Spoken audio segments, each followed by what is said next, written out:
Era o ano de 95 depois de Cristo, e a cidade de Esmirna, situada na costa do mar Egeu, brilhava como uma joia reluzente do Império Romano, com suas ruas movimentadas, mercados exuberantes e templos majestosos dedicados aos deuses romanos. Esmirna era um centro de comércio e cultura, onde os povos de diferentes origens se encontravam e comercializavam. No entanto, entre a agitação da cidade, havia uma comunidade que se destacava, não pelo seu poder ou riqueza material, mas pela sua fé inabalável a Cristo. Os cristãos de Esmirna, liderado por um homem sábio e humilde chamado Policarpo, reuniam-se secretamente para adorar o Deus único que eles conheciam através de Cristo crucificado, Jesus.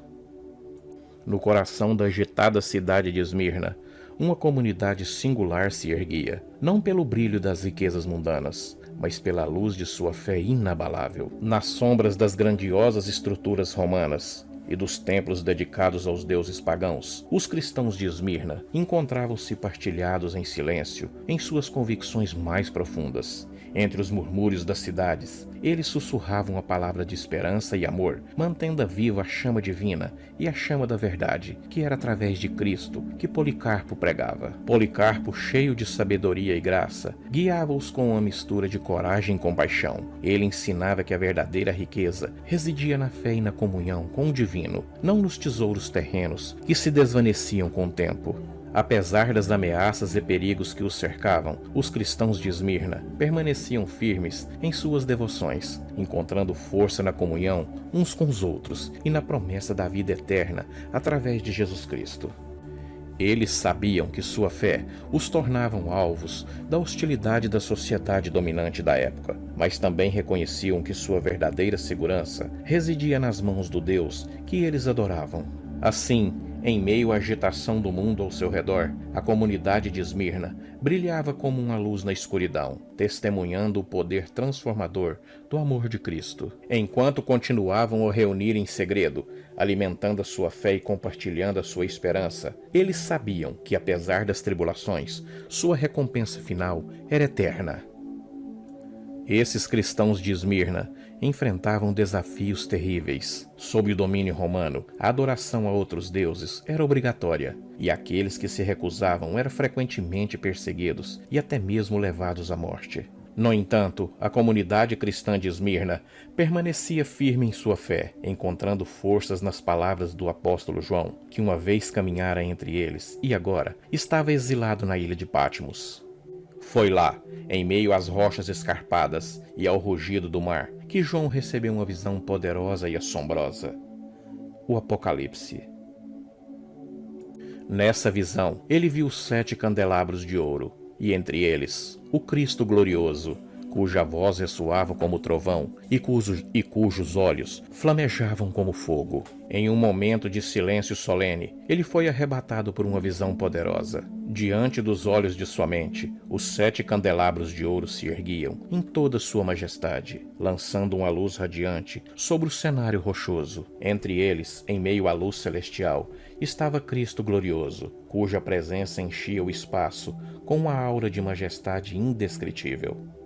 Diante dessa visão transcendental, João curvou-se em adoração, maravilhado pela manifestação da glória divina diante de seus olhos mortais. Ele sabia que estava diante do Senhor do Universo, o Alfa e o Ômega, aquele que era, e o que é, e o que há de vir. E assim, em meio à solidão da ilha de Patmos, João recebeu a revelação, uma mensagem profunda e transformadora que coaria através dos séculos, iluminando o caminho da fé para todos os que buscam com sinceridade de coração. E entre as mensagens que João recebeu para as 7 igrejas da Ásia, uma foi para Esmirna, e ele escreveu: Ao anjo da igreja em Esmirna escreve: Isto diz o primeiro e o último, o que foi morto e reviveu. Conheço as tuas obras, e tribulação, e pobreza, mas tu és rico, e a blasfêmia dos que dizem judeus, e não são, mas são sinagogas de Satanás. Não temas nenhuma dessas coisas que hás de padecer. Eis que o diabo lançará alguns de vós na prisão, para que sejais tentados, e tereis uma tribulação de 10 dias. Sê fiel até a morte, e dar-te-ei a coroa da vida. A autodesignação de Cristo na carta à igreja de Esmirna é totalmente harmônica com o conteúdo da carta, que descreve a situação enfrentada pelos crentes daquela cidade. Por isso ele diz: esta é a mensagem daquele que é o primeiro e o último, o que morreu e tornou a viver. Apocalipse 2, verso 8. Como já dito, a igreja de Esmirna era muito perseguida. Essas palavras trouxeram tanto conforto quanto desafios para os cristãos de Esmirna. Eles sabiam que enfrentariam perseguição, sofrimento e muitas tribulações, mas também tinham a promessa de vida eterna para aqueles que permanecessem fiéis até o fim. E assim, em meio à opressão e adversidade, a luz da fé cristã continuou a brilhar em Esmirna, uma chama ardente que desafiava as trevas do mundo ao seu redor. E mesmo quando o fogo da perseguição ardia, os cristãos de Esmirna se agarravam às esperanças e à promessa da vida eterna, sabendo que o seu sofrimento terreno era apenas passageiro, mas a sua recompensa celestial seria eterna. A carta à igreja de Esmirna termina com uma maravilhosa promessa: o vencedor de modo algum sofrerá a segunda morte. Apocalipse 2, verso 11. Aqui nos lembramos de um ensino de Jesus: não tenhais medo dos que matam o corpo, mas não pode matar a alma.